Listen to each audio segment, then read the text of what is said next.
میری شادی مولوی عظمت سے ہوئی تھی۔ مولوی صاحب بہت نیک تھے، لوگ دور دور سے ان سے دعا کروانے آتے، لیکن مجھے بہت رونا آتا جب وہ زبردستی اپنی ماں کو کمرے میں بند کر دیتے۔ میں منع کرتی تو کہتے نہ کھولنا، یہ عورت پاگل ہے۔ مجھے مولوی صاحب پر بڑا غصہ آتا۔ ایک دن مولوی صاحب جیسے ہی باہر گئے، میں نے دروازہ کھول دیا تو میری ساس نے مجھے اندر دھکا دے کر دروازہ بند کر دیا۔ میں اس سے پہلے دروازہ بجاتی، لیکن جو ہی نظر بیڈ پر پڑی جان نکل گئی کہ میں صبح سے کچن میں مصروف تھی۔ آج میرے شوہر کے کچھ دوستوں نے دوپہر کے کھانے پر گھر آنا تھا۔ میرے شوہر عظمت ایک بہت ہی نیک انسان تھے اور بہت اچھے شوہر تھے۔ وہ میرا بہت خیال رکھتے تھے، اس لیے میرا بھی فرض بنتا تھا کہ میں ان کا مان رکھوں۔ میں نے ہر چیز بہت اچھی ان کی پسند کی بنائی تھی، بس روٹیاں اور سلاد بنانے رہ گئے تھے۔ اتنے میں میرے شوہر اپنے دوستوں کو لے کر گھر آ گئے۔ مجھ سے انہوں نے کھانے کے بارے میں پوچھا تو میں نے کہا سب کچھ تیار ہے۔ وہ مطمئن ہو کر باہر نکل گئے اور میں روٹیاں بنانے لگی۔ میں روٹیاں بنانے میں مصروف تھی جب اماں کے کمرے سے عجیب سی آوازیں آنے لگیں۔ وہ دونوں ہاتھوں سے دروازہ پیٹ رہی تھیں۔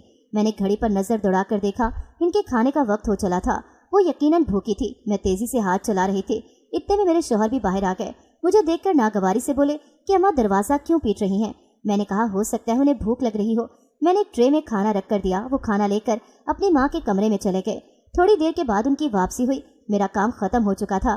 میں نے کھانا نکال کر دیا، وہ کمرے میں لے گئے۔ مجھے خود بھی بہت بھوک ستا رہی تھی۔ میں وہیں کچن میں بیٹھ کر کھانا کھانے لگی۔ یہ میری شادی کے بعد کا پہلا دن تھا جب میں اپنے شوہر کے بغیر کھانا کھا رہی تھی۔ کھانا کھانے کے بعد میں اپنے کمرے میں چلی گئی۔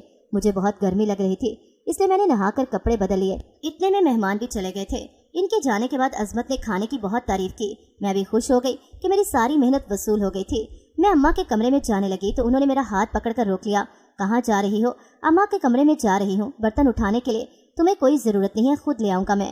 اور میں حیران رہ گئی۔ میری شادی کو 1 مہینہ ہو چلا تھا۔ 1 مہینے سے ہی میں دیکھ رہی تھی میرے شوہر مجھے اپنی ساس کے کمرے میں نہیں جانے دیتے تھے۔ جب باہر جاتے تو ان کو کمرے میں بند کر کے جاتے تھے اور میں سوچتی رہ جاتی تھی کہ ایسا کیوں ہے؟ اپنی ماں کے کمرے میں وہ مجھے کیوں نہیں جانے دیتے؟ گھر میں ہم صرف 3 نفوس تھے، میں، میرا شوہر اور میری ساس۔ ساس کے ساتھ میرا سامنا شادی کے پہلے دن ہی ہوا تھا۔ اس کے بعد میرے شوہر نے کبھی ان کے سامنے مجھے جانے نہیں دیا۔ وہ تینوں وقت ان کے کمرے میں خود کھانا لے کر جاتے تھے اور برتن بھی خود ہی واپس لاتے تھے۔ مجھے ان کے کمرے میں جانے کی اجازت نہیں تھی۔ کبھی کبھی بہت حیران ہو جاتی تھی ایسا کیوں ہے؟ میرے شوہر ایک بہت ہی نیک انسان تھے، بہت ہی خدا ترس اور ہمدرد انسان، ہر وقت دوسروں کی مدد کرنے کے لیے حاضر ہوتے تھے۔ مجھے ان کی ذات سے کوئی تکلیف نہیں پہنچی تھی۔ ہر کوئی ان کی تعریف کرتا تھا۔ لوگ دور دور سے ان کے پاس دم اور دعائیں کروانے کے لیے آتے تھے۔ سب کہتے تھے کہ ان کی دعاؤں میں بہت اثر ہے، اور یقیناً یہ بات سچ بھی تھی۔ جتنے وہ نیک اور کھرے انسان تھے، ان کی دعاؤں میں تاثیر تو ہونی چاہیے تھی۔ مجھے اس گھر میں آئے 6 مہینے ہو چلے تھے۔ بظاہر میں یہاں پر خوش تھی، مجھے کوئی تکلیف نہیں تھی۔ میں اس پورے گھر پر راج کرتی تھی، اپنی مرضی کی مالک تھی، اپنی مرضی سے سوتی تھی، جاگتی تھی۔ غرض یہ کہ مجھے یہاں پر کسی قسم کا کوئی مسئلہ نہیں تھا۔ مجھے صرف اپنے شوہر کا رویہ سمجھ نہیں آتا تھا۔ وہ میرے ساتھ بہت اچھے تھے، کوئی بھی بات میرے منہ سے نکلنے سے پہلے پوری کرتے تھے، اور اپنی ماں کے ساتھ ان کا ایسا رویہ، میرے لیے یہ چیز کسی طور پر بھی قابل قبول نہیں تھی کہ کوئی اپنی سگی ماں کے ساتھ ایسا رویہ رکھ سکتا ہے۔ میرے دل ہی دل میں اس چیز کو جاننے کے لیے تجسس پیدا ہو گیا تھا۔ میں جاننا چاہتی تھی کہ جو شخص دوسروں کے ساتھ اتنا اچھا ہے، وہ اپنی ماں کے ساتھ ایسا سلوک کیوں کرتا ہے۔ دن اسی ادھیڑ پن میں گزر رہے تھے۔ میں اکثر سوچتی تھی کہ جب وہ صبح گھر سے جائیں گے تو میں انہیں کہوں گی کہ اماں کے کمرے کو تالا نہ لگائیں، انہیں کمرے سے باہر نکلنے دیا کریں، گھومنے پھرنے دیا کریں، ان کی صحت پر اچھا اثر پڑے گا۔ اور آج میں نے اس سے یہ بات کہہ دی۔ انہوں نے میری بات سنی، انسنی کی اور کام پر چلے گئے۔ مجھے اپنی بے وقتی پر بہت غصہ آیا۔ بھلا یہ اوقات ہے میری اس بندے کے نزدیک؟ یہ میری اتنی سی بات بھی نہیں مان سکتا؟ کیوں یہ مجھے اپنی ماں کے کمرے میں نہیں جانے دیتا؟ آخر ایسا کیا راز ہے وہاں پر؟ کیا کروں، کیسے کھوج لگاؤں اس بات کا؟ پھر میں نے اپنے شوہر سے 2 ٹوک بات کرنے کا فیصلہ کر لیا۔ آج آپ مجھے بتائیں، مجھے کیوں اپنی ماں سے ملنے نہیں دیتے؟ میری بات پر وہ جیسے زچ ہو کر بولے، آخر مسئلہ کیا ہے تمہارے ساتھ؟ کیوں ایک ہی بات کے پیچھے ہاتھ دھو کر پڑ گئی ہو؟ جب میں نے ایک بات سے منع کر دیا ہے اور 1000 بار منع کر چکا ہوں، پھر کیوں اس کا پیچھا نہیں چھوڑ دیتی تم؟ وہ میری ماں ہے، میں بہت اچھے سے سمجھتا ہوں مجھے ان کے ساتھ کیسا سلوک کرنا چاہیے۔ تمہیں بس اپنے کام سے کام رکھا کرو۔ انہوں نے مجھے اچھا خاصا ڈانٹ دیا تھا۔ میں دل ہی دل میں ان سے ناراض ہو گئی اور یہ پکا تہیہ کر لیا کہ میں ان کے ساتھ بات نہیں کروں گی۔ مگر شام تک میں اپنی بات پر قائم نہیں رہ سکتی تھی، کیونکہ انہوں نے مجھے منا لیا تھا، مگر میرے دل میں جو گانٹ لگ چکی تھی کسی طرح سے بھی کھل نہیں پا رہی تھی۔ میں اکثر سوچتی تھی میری نند بھی نہیں ہے اور میرے سسرال میں قریب قریب کوئی رشتے دار نہیں جس سے میں بات کروں۔ ان کے محلے میں بھی زیادہ شناسائی نہیں تھی کہ یہ لوگ یہاں نئے شفٹ ہوئے تھے۔ ایسے میں کسی سے پوچھتی بھی تو کیا پوچھتی اور کس سے پوچھتی، کیونکہ کسی کو بھی اس بارے میں علم نہیں تھا۔ محلے کے لوگ تو ہمارے گھر بالکل آنا جانا نہیں چاہتے تھے، ورنہ ایسی باتوں کی سب سے زیادہ خبر محلے والوں کو ہوتی ہے۔ ایک رات سوتے ہوئے میری عجیب سی آوازوں سے آنکھ کھل گئی۔ ऐसे लग रहा था जैसे कोई बहुत बुरे तरीके से चीख रहा हो। जब मैंने गौर किया तो ये आवाज़ें अपने ही घर के नुक्कड़ वाले कमरे से आ रही थी। इतनी देर में मेरे शौहर भी हड़बड़ा कर उठ गए। उन्होंने मुझे कमरे में ही रहने का कहा और खुद बाहर चले गए। मैं कमरे में ही बैठी दिल ही दिल में परेशान हो रही थी कि न जाने अम्मा को क्या हो गया है, क्योंकि इससे पहले उन्होंने ऐसा कभी नहीं किया था। थोड़ी देर के बाद उनकी वापसी हुई। वो बहुत गुस्से में लग रहे थे। मैंने उनसे कुछ भी पूछना मुनासिब नहीं समझा। वो भी कुछ बताए बगैर आकर लेट गए। थोड़ी देर में वो सो गए, जबकि मुझे सोने में बहुत वक्त लगा था। जाने वो इतने गुस्से में क्यों आए थे। मैं चोरी चोरी अपने बिस्तर से उठी और बाहर आ गई। अब अम्मा के कमरे में खामोशी और सन्नाटा फैला हुआ था। मैं हैरान होती हुई वापस आ गई। अगले दिन नाश्ता करने के बाद उन्होंने अपनी माँ को नाश्ता करवाया और बर्तन उठाकर बाहर आ गए। उन्होंने दरवाजे को सिर्फ कुंडी लगाई थी। अभी वो ताला लगाने ही लगे थे कि जब दरवाजे पर दस्तक हुई। बाहर उनका दोस्त था और वो वहीं से उसके साथ बाहर चले गए। मेरे लिए मौका गनीमत था। यही वक्त था कि मैं असल तक पहुंच सकती थी। मैंने दरवाज़ा खोल दिया और फिर मेरा नाम आयशा है। मैं एक बहुत ही गरीब खानदान से ताल्लुक़ रखती हूँ। मैं अपने बहन भाइयों में सबसे बड़ी हूँ। 3 बहनें और 2 छोटे भाई। इस कुंबे की कफालत मेरे वालिद के ज़िम्मे थी। मेरे अब्बा मस्जिद में पेश इमाम थे। उनकी मामूली सी तनख्वाह में घर का गुजारा बहुत मुश्किल से होता था, मगर अम्मा और अब्बा को मैंने हमेशा साबिर और शाकिर पाया। उन्होंने हमें भी यही कुछ सिखाया कि हर हाल में अल्लाह का शुक्र अदा करना चाहिए। मैं मैट्रिक के बाद आगे पढ़ना चाहती थी, मगर हमारे हालात इजाज़त नहीं देते थे। इसके बावजूद अब्बा ने मुझे पढ़ाया और मेरी ख्वाहिश पूरी की। मैं दीनी और दुनियावी दोनों तालीम हासिल कर रही थी। इन दिनों मैं FA के पेपर्स देकर फारिग हुई थी जब मेरे लिए अजमत का रिश्ता आया। मेरे माँ बाप को यह रिश्ता हर लिहाज से माकूल लगा था, क्योंकि ये इकलौता था और इसका छोटा सा ही सही अपना घर था, अपना कारोबार था, और सबसे बड़ी वजह उसकी शराफत और दीनदारी थी। हर इंसान उसकी शराफत और दीनदारी के गुण गाता था। ये बहुत नेक इंसान था। इसकी दुआओं को कबूलियत का दर्जा हासिल था। यही वजह थी कि मेरे माँ बाप ने मामूली सी छानबीन करके मेरा रिश्ता पक्का कर दिया। मेरे रिश्ते के लिए उसकी पुप्पो आई थी। वो वैसे तो दूर दराज इलाके में रहती थी, मगर यहाँ पर अपने भतीजे की शादी के सिलसिले में रुकी हुई थी। शादी के सारे मामलात उन्होंने ही तय किए और मेरी सास के बारे में ये बताया था कि वो बीमार है और कहीं भी आती जाती नहीं। मेरे माँ बाप का घर देखकर तसल्ली कराए थे और हमारी तरफ से भी हाँ हो गई। कुछ ही अरसे में मेरी शादी हो गई थी। इन लोगों की तरफ से जहेज की किसी किस्म की कोई डिमांड नहीं थी। मैं सादगी के साथ रुखसत होकर अपने ससुराल गई। मेरी माँ ने रुखसती के वक्त मुझे कहा था कि हमें यकीन है तुम हमारी इज्जत का मान रखोगी और हमें किसी भी शिकायत का मौका नहीं दोगी। फिर इसके बाद अपने ससुराल में मैं आ गई। शादी की पहली रात मेरा अपनी सास के साथ सामना हुआ। मैं दुल्हन बनी सिमटी सिमटाई से बैठी थी जब कोई मेरे पास आया और धप से मेरे पास आकर बैठ गया। मेरा झुका हुआ सर मजीद झुक गया था। उसने एकदम से मेरा दुपट्टा खींचा। मेरे बाल भी साथ ही खींच गए थे। तकलीफ से मेरी आंखों में आंसू आ गए। उसने मेरे मुंह पर हाथ मारकर मेरी लिपस्टिक को भी फैला दिया। इससे पहले वो कुछ और करती, मेरे शौहर अंदर आए और उन्हें वहां से ले गए। ये मेरी अपनी सास के साथ पहली मुलाकात थी। शादी के 3 दिन बाद ही पुप्पो वापस चली गई थी। इस घर में अब मैं ही करता धरता रह गई थी। मेरे शौहर बहुत अच्छे इंसान थे, मगर वो अपनी माँ के बारे में कोई बात नहीं करते थे। जब मैंने उनसे अपनी सास के मिलने के लिए बहुत ज़्यादा इसरार किया तो उन्होंने मुझे कहा कि उन्हें नफ्सियाती मसाइल हैं, वो जहनी मरीज हैं और ये ना हो कि मुझे कोई नुकसान पहुँचा दें। वो तीनों वक्त उनके कमरे में खुद ही खाना पहुँचा देते थे और जब घर से बाहर जाते थे तो दरवाजे को बाहर से बंद करके जाते थे।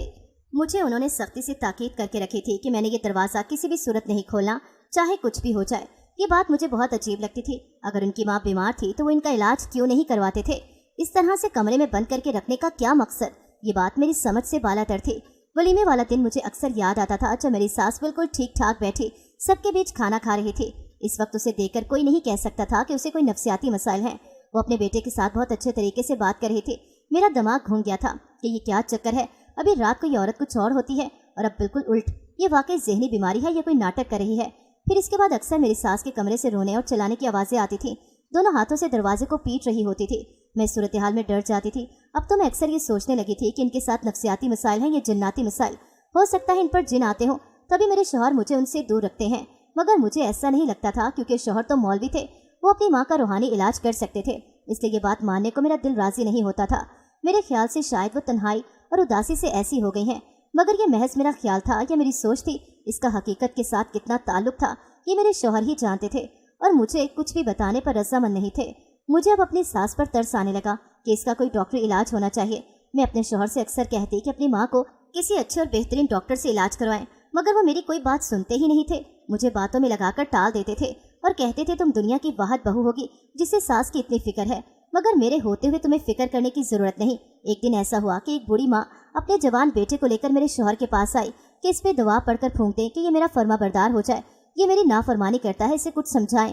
तो मेरे शौहर ने इस लड़के पर बरस पड़े कि तुम्हें शर्म नहीं आती, अपनी माँ के हकूक पूरे नहीं करते, क़यामत के दिन पूछ होगी। मैं ये सब सुन रही थी और दिल में सोच रही थी कि ये शख्स कितना दोगला है, कितना मुनाफिक। इसे बाकी सब लोगों का पता है मगर अपनी बीमार माँ के हकूक का नहीं पता। एक औरत को कमरे में बंद करके रखना ये कहाँ की इंसानियत है। इस वक्त मेरी शादी को कुछ ही दिन हुए थे।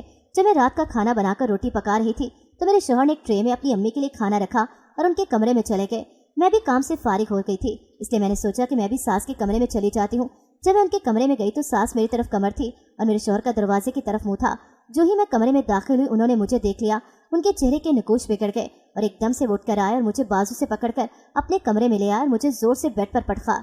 मेरे लिए उनका ये रूप बिल्कुल नया था। मैं उनके इस रवैये पर दंग रह गई। वो चला कर कहने लगे, तुम्हें कितनी दफा मना किया है तुम इस कमरे में नहीं जाना, तुम्हें मेरी बात समझ नहीं आती।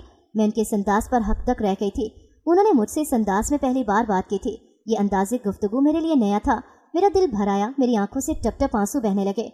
वो मेरे आंसुओं से घबरा गए और गुस्सा भूल भाल गए। रोना बंद करो तुम, मैंने ऐसा क्या कह दिया है तुम्हें? वो अपने हाथों से मेरे आंसू पोंछने लगे। थोड़ी देर के बाद उन्हें ख्याल आया कि वो दरवाज़ा खुला छोड़ आए हैं। वो फौरन इस कमरे में गए, दरवाज़ा बंद करके आ गए और कहने लगे, अम्मी की दिमागी हालत ठीक नहीं, मैं नहीं चाहता कि तुम्हें नुकसान पहुंचाए, इसलिए तुम्हें उनसे दूर रखता हूँ। मैं खामोशी से उनकी बातें सुनती रही। उस दिन उनके लाख कहने के बावजूद मैंने खाना नहीं खाया था। मेरी तो जैसे भूखी मर गई थी। अगले दिन मैं उठी तो मेरी तबीयत कदरे संभल गई थी। मैंने फैसला कर लिया था कि आइंदा उनके मामले में दखल अंदाजी नहीं करूंगी। ये उनका और उनकी माँ का मामला है। मगर मजीद कुछ दिन के बाद मैं अपने फैसले पर कायम नहीं रह सकी। मैं सोच में पड़ गई कि मैं इस चीज़ की कैसे खोज लगाऊं।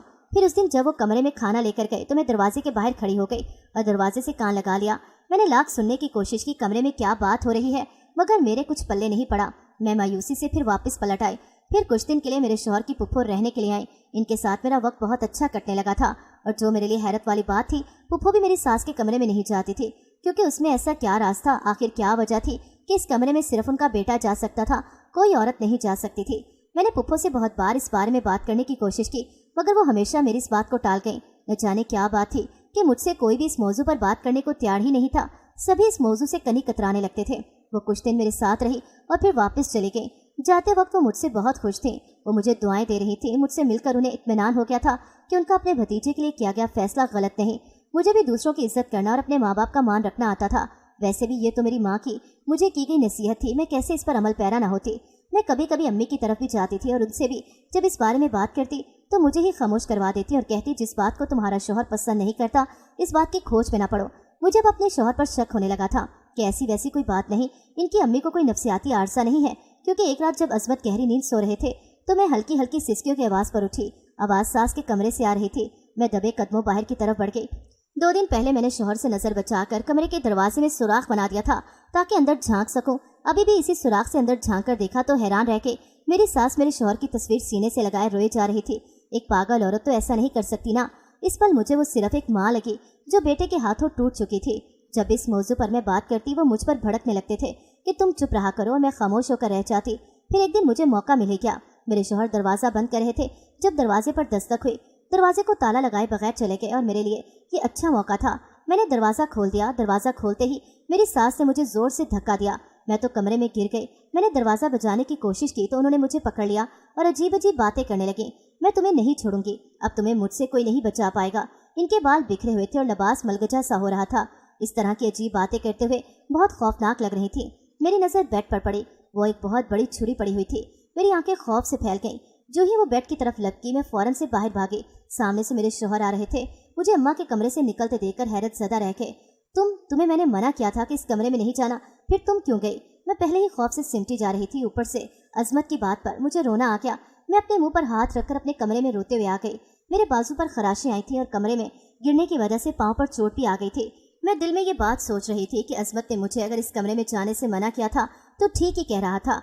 वो औरत वाकई पागल थी। वो तो मुझे कोई भी नुकसान पहुंचा सकती थी, लेकिन अजमत को भी इनके कमरे में छुरी नहीं रखनी चाहिए। अगर वो खुद को या अजमत को नुकसान पहुंचा देती तो ये ख्याल ही मेरे लिए सुहाने रूह था। मैं कभी ख्वाब में भी नहीं सोच सकती थी कि मेरे शौहर के साथ कुछ बुरा हो। थोड़ी देर के बाद वो मेरे कमरे में आ गए और मुझसे पूछा, तुम्हें चोट तो नहीं आई? मैंने आंसू भरी आंखों के साथ नफी में सर हिलाया। वो थोड़ी देर खामोश रहे, फिर गोया हुए, तुम हमेशा से ये जानना चाहती हो ना कि इस कमरे में ऐसा क्या राज है, और मैं तुम्हें अपनी माँ से मिलने क्यों नहीं देता? मैंने उसकी बातों पर कोई जवाब नहीं दिया। खामोशी से सर झुकाकर बैठी रही, क्योंकि आज कसूर मेरा था, मेरी गलती थी, इसलिए चुप रहने में ही आफियत थी। वो कहने लगे, मैं तुम्हें आज रात को सब कुछ बताऊंगा, तुम्हारे हर सवाल का जवाब दूंगा, तुम्हारा ये भी गिला शिकवा दूर हो जाएगा कि मैं तुमसे क्या छुपा रहा हूँ। अपनी बात के आखिर पर वो अफसुर्दगी से मुस्कुराए थे। इसके बाद वो काम पर चले गए। मैं इस बारे में सोचती रही, न जाने ऐसी भी क्या बात है, पूरा दिन मेरा इसी शशो पंच में गुजरा। रात को जब वो घर आए तो बहुत थके थके से लग रहे थे। खाना खाने के बाद हम दोनों कमरे में आ गए। कितनी देर वो खला में खामोश नजरों से देखते रहे। मैं इंतजार कर रही थी कि वो अपनी बात शुरू करे। इससे पहले कि वो बात शुरू करते उसी कमरे से बुलंद चीखों की आवाज़ गूंजने लगी। वो एकदम से हड़बड़ा कर उठ बैठे, फौरन बाहर की जानिब लपके। मैं भी उनके पीछे भागी, मगर मैं अब उनके पीछे कमरे में नहीं गई थी, बल्कि कमरे से बाहर खड़ी हो गई। थोड़ी देर के बाद असमत बाहर आए। उन्होंने अपने बाजों में अपनी अम्मी को उठाया हुआ था। मैं ये देखकर परेशान हो गई, इन्हें क्या हुआ है। उन्होंने कहा, दरवाज़ा अंदर से बंद कर लो, मैं थोड़ी देर में आता हूँ। मैं इनके पीछे लपकी, मगर अजमत, मैं अकेले कैसे रहूंगी घर पर, मुझे भी साथ ले चलें। आप कहाँ जा रहे हो? मैं हस्पताल जा रहा हूँ, प्लीज़ तुम परेशान मत हो। तुम दरवाज़ा अंदर से बंद कर लो और अपना फ़ोन ऑन रखना, मैं तुम्हें फ़ोन करता रहूँगा, जल्दी वापस आ जाऊँगा। इनके जाने के बाद मैं दरवाज़ा बंद करके अपने कमरे में आ गई थी और मैंने अपने कमरे का दरवाज़ा भी अंदर से बंद कर लिया। बहुत ज़्यादा परेशान हो गई थी कि अल्लाह जाने क्या माजरा है, मेरी सास ने क्या कर दिया है, क्योंकि इनके कमरे में वैसी कोई चीज़ असमत ने रहने नहीं दी थी जिससे वो खुद को नुकसान पहुँचा सकती। मैं परेशान बैठी सोचती रही, अल्लाह पाक से खैर खैरियत की दुआएं मांगती रही।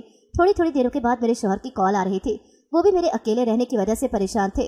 रात गए उनकी वापसी हुई थी, तब तक मैं भी जागती रही। खुदा खुदा करके वो लोग आए तो मुझे भी सुकून आया। मेरी सास को मेरे शौहर ने अभी भी बाजुओं पर ही उठाया हुआ था, मगर अब वो होश में थी और कहीं से भी बीमार या पागल नहीं लग रही थी। मैं जब इनके पीछे कमरे में जाने लगी तो मुझे असमत ने इशारे से बाहर रुकने का कहा और खुद कमरे में चले गए। बाहर खड़े होने का कोई फायदा नहीं था, इसीलिए मैं अपने कमरे में आ गई। मैं दिल ही दिल में उनसे खफा हो रही थी कि कम से कम आज के दिन तो मुझे कमरे में जाने देते, अपनी माँ को देखने देते। पता नहीं वो किस हाल में थी। मैं उनके बारे में ही सोच रही थी जब वो कमरे में आए। बहुत थके थके से निढाल और परेशान लग रहे थे। इनकी हालत देखकर मैंने कुछ भी कहने का इरादा मौकूफ कर दिया। वो मेरे पास आकर बैठकर खुद ही बताने लगे, अम्मी ने कांच का ग्लास तोड़कर इससे अपनी नब्ज काट ली थी और अपना खून देखकर घबरा गई थी, इसलिए चीखने चलाने लगी थी। लेकिन ये शुक्र है कि उनका ज्यादा खून नहीं बहा, वरना बहुत मुश्किल हो जाती। मैं अब बहुत थक गया हूँ, सोना चाहता हूँ। नींद तो मुझे भी बहुत ज्यादा आ रही थी, इसलिए बाकी बातों का सिलसिला कल के लिए मुलतवी करके मैं भी सोने के लिए लेट गई। अगले 2-3 दिन तक मेरी असमत के साथ इस सिलसिले में कोई बात नहीं हुई थी। मैं जब भी उनसे इस बारे में बात करने लगती तो कोई ना कोई मसला हो जाता। मैंने उनसे कहा भी कि कोई बात नहीं, अगर वो ज़हनी मरीज़ है तो क्या हुआ, है तो मेरी सास, मेरी जिम्मेदारी है, मुझे उनकी खिदमत करके खुशी होगी। मगर अजमत मानते ही ना थे। उसी रात को मैंने अजमत की और उसकी अम्मी की बातें सुन ली। वो अपनी माँ को खाना खिलाने गए थे और पानी ले जाना भूल गए थे, इसलिए मैं पानी देने गई। इससे पहले मैं दरवाजे पर दस्तक देती अपना नाम सुन के चौंक गई। अजमत कह रहे थे, अम्मी आपकी बहू आपकी खिदमत करना चाहती है। मेरी सास कहने लगी, तुमने अच्छा किया उसे मुझसे दूर रखकर, मैं नहीं चाहती कि उसे कोई नुकसान पहुंचे, बहुत अच्छी और नेक बच्ची है, इसका ख्याल रखना। मैं ये बातें सुनकर चौंक गई। एक ज़हनी मरीज बंदा तो ऐसी समझदारी वाली बातें कभी नहीं कर सकता। आज मैंने पक्का तहैया कर लिया था कि आज मैं इस बारे में बात करके रहूंगी। आज मैं इस रात से पर्दा उठाकर ही रहूंगी। रात को खाना खाने के बाद हम दोनों जब सोने के लिए लेट गए तो मैंने अजमत से पूछा, उस दिन आप मुझसे क्या बात कर रहे थे जब आप अपनी अम्मी को अस्पताल लेकर जाना पड़ गया? मेरी बात पर उन्होंने गहरी सांस ली, दूर खला में देखते हुए बोले, मैं छोटा सा था जब मेरे अब्बू ने दूसरी शादी कर ली थी। मैंने अम्मी को छुप छुप कर रोते हुए देखा था, तब मैं उनके रोने का मतलब नहीं समझता था। अपने छोटे छोटे हाथों से उनके आंसू पोंछता था, अपनी मासूमाना बातों से उन्हें बहलाने की कोशिश करता था। साथ मुझे ये भी शिकवा था कि अब वो मुझसे पहले जैसा प्यार नहीं करते थे। वो मेरा पहले की तरह ख्याल नहीं रखते थे, बल्कि वो इस छोटी सी गुड़िया को हर वक्त उठाए रखते थे और उसके नाज नखरे उठाते रहते। ये चीज़ मुझे बहुत तकलीफ देती थी। मैंने शुरू से अपनी बहुत अहमियत देखी थी, लाड प्यार देखा था, और अब अम्मी अब बिल्कुल खामोश रहने लगी थी। अब वो पहले की तरह ना बोलती थी ना हंसती थी। फिर एक दिन वो मुझे लेकर मुलाजमा के साथ एक अजीब सी जगह पर आ गई। ये बहुत गंदी सी जगह थी, मुझे ये बिल्कुल पसंद नहीं आई। अजीब गंदे और मैले से लोग थे यहाँ पर। और फिर अम्मी एक बाबा के पास गई। वो एक खराड़ शक्ल का बूढ़ा था, उसने एक बहुत ही गंदा लिबास पहना हुआ था, इससे बदबू के भुपके उड़ रहे थे। मुझे उससे देखकर घिन आ रही थी। मैं चाहता था अम्मी इस जगह से जल्द अज जल्द निकले। इसके बाद अम्मी वहाँ पर अक्सर जाने लगी। कभी वो मुझे साथ लेकर जाती तो कभी मुझे वो घर छोड़ कर जाती थी। उन्होंने मुझे सख्ती से ताकीद की थी कि इस बारे में किसी से भी बात नहीं करनी, और मैं तो अपनी अम्मी का अच्छा बेटा था, मैं भला उनकी बात को कैसे टाल सकता था। एक दफ़ा आधी रात को मेरी आंख खुल गई। मैंने देखा अम्मी मेरे साथ बेड पर नहीं। मैं डर गया और जोर जोर से रोने लगा। तब कमरे में 0 नाइट का बल्ब चल रहा था और कोई कमरे में एक कोने पर ज़मीन पर आलती पालती मारे बैठा था। मैं खौफ से कांप गया। थोड़ी देर के बाद वो साया ज़मीन से उठा और मेरी जानिब आने लगा। मैं बहुत डर गया था और जोर जोर से रोने लगा। तब मैंने देखा वो साया अम्मी का था। उन्होंने मुझे अपने सीने से लगा लिया, मगर वो इस तरह आलती पालती मारकर क्यों बैठी हुई थी। फिर अक्सर ऐसा होने लगा, अम्मी हर रोज़ रात को कभी मोमबत्तियाँ जलाकर बैठी होती, कभी अंधेरे में कुछ पढ़ रही होती थी। मुझे अब उनसे डर लगने लगा था, मुझे अब उनसे खौफ आता था, मगर वो मेरे लिए अभी भी वैसी ही थी। मुझसे बहुत प्यार करती थी, मेरा बहुत ख्याल रखती थी। अब तो पापा भी मेरा फिर से ख्याल रखने लगे थे। मुझसे प्यार करते थे और अब वो अम्मी से भी दोबारा से बात करने लगे थे। अम्मी अब पहले की निस्बत खुश रहने लगी थी। फिर एक दिन वो हादसा हुआ, मेरी सौतेली माँ और छोटी बहन मार्केट गई और फिर वापसी पर उनका एक्सीडेंट हुआ और वो वहीं पर दम तोड़ गई। इस हादसे से मेरे अब्बू गुमसुम हो गए थे। उन्होंने इस गम को दिल से लगा लिया। फिर उनको जाने अम्मी की असलियत कैसे पता चल गई। अब वो अक्सर अम्मी से लड़ाई करते थे कि तुम्हारे गंदे अमलियात ने मेरी बीवी और बेटी की जान ले ली। अमलियात क्या होते हैं? मेरा मासूम जहन इस बात को समझने से कासिर था, मगर अब्बू ने इस बात को इतना दिल से लगा लिया कि ये उनके दिल का रोग बन गया। उन्हें हार्ट अटैक हुआ और वो हमें छोड़कर चले गए। अब्बू की मौत के बाद अम्मी गुमसुम हो गई। वो मेरे अलावा सबको अपना दुश्मन समझती थी और सबको मारने की कोशिश करती थी। उनके अमलियात करने का सबको पता चल चुका था। तब मुझे दादो और पुप्पो ने संभाला। इसके बाद फिर पुप्पो की शादी हो गई थी। मेरी दादो कहती थी तुम्हारी माँ ने कोई उल्टा सीधा अमल किया जिसकी वजह से ये पागल हो गई है। तब मुझे इन बातों की समझ नहीं थी, मगर रफ्ता रफ्ता मुझे सब समझ में आ गया। दादो के फोत होने के बाद मैंने वो घर बेच दिया और फिर मैं यहाँ शिफ्ट हो गया। मगर मुझे लगता है कि इनके काले अमलियात ने यहाँ भी अम्मी का पीछा नहीं छोड़ा। अम्मी ने मेरी खातिर सब कुछ छोड़ दिया, मगर इन शैतानी ताकतों ने अभी तक मेरी माँ का पीछा नहीं छोड़ा। इसलिए मैं उन्हें कैद रखता हूँ ताकि दूसरों तक उनकी सच्चाई न पहुँच जाए। मैं सांस रोके इस शख्स की दास्तान सुन रही थी। वाकई इन काले अमलियात और जादू टूनों ने कितने घर बर्बाद किए, कितने खानदान तबाह किए, इसका कोई हिसाब नहीं। हम लोग शॉर्टकट ढूंढते हैं, इन काले पीले बाबों के पास भागते हैं जो सिर्फ हमारा ईमान खराब करते हैं, इसके अलावा हमें कुछ नहीं दे सकते। ये सब सुनने के बाद मैंने अपने शौहर को तसल्ली दी कि सब कुछ ठीक हो जाएगा, मगर हकीकतन मैं परेशान हो गई थी। अगर इन अमलियात का साया हम पर पड़ गया तो? क्योंकि मेरे शौहर ने बताया कि उस दिन छुरी सास के कमरे में कैसी गई, वो भी लाइलम थे। उन्होंने कहा मैं भला अपनी माँ के कमरे में ऐसी चीज़ क्यों रखूंगा जिससे वो खुद को नुकसान पहुंचाए। ये राज क्या था कुछ पता नहीं चला। दिन इसी तरह से बीतने गए। जब मुझे माँ बनने की खुशी मिली, मेरी खुशियों का तो कोई ठिकाना नहीं था। हम दोनों ही आने वाले वक्त के लिए ख्वाब बुन रहे थे। अपनी औलाद के लिए हमने क्या कुछ न सोच लिया। फिर एक दिन सोते हुए सास के कमरे से फिर खौफनाक आवाज़ें आने लगी। मैंने अजमत को उठाया। खुदा खैर करे, देखिए आपकी अम्मी को क्या हुआ है। वो भी चौंक कर उठ बैठे और फौरन अपनी माँ के कमरे की तरफ भागे। मैं भी उनके पीछे चल दी। कमरे से खून की नदियाँ बाहर निकल रही थी। सहन में दूर दूर तक खून फैल गया। मेरी ये सब देखकर तबीयत खराब होने लगी। मैं ज़मीन पर बैठती चली गई। अजमत जब कमरे में पहुंचे तब तक देर हो चुकी थी। उनकी अम्मी अब इस दुनिया में नहीं रही थी। शैतानी ताकतों ने अपना काम कर दिखाया था। उनकी तदफीन के बाद अजमत बहुत उदास थे। उनकी माँ और बाप दोनों ही इस दुनिया से चले गए थे। वो अब तन्हा रह गए थे। उनका कोई भी नहीं रहा था। हर वक्त उदास और परेशान रहते थे। इन्हीं उदास रातों में मेरे रब ने मुझे बेटा अता किया और जैसे सारे मौसम सारे रुत बदल गए। अजमत के चेहरे पर भी मुस्कुराहट आ गई थी। वो उसको गोद में उठाकर कितनी देर तक बातें करते रहते। मैं अक्सर घर में अपने सास ससुर के साले स्वाब के लिए कुरान ख्वानी करवाती हूँ। इससे मुझे रूहानी सुकून मिलता है। शायद उनको भी सुकून पहुँचता हो।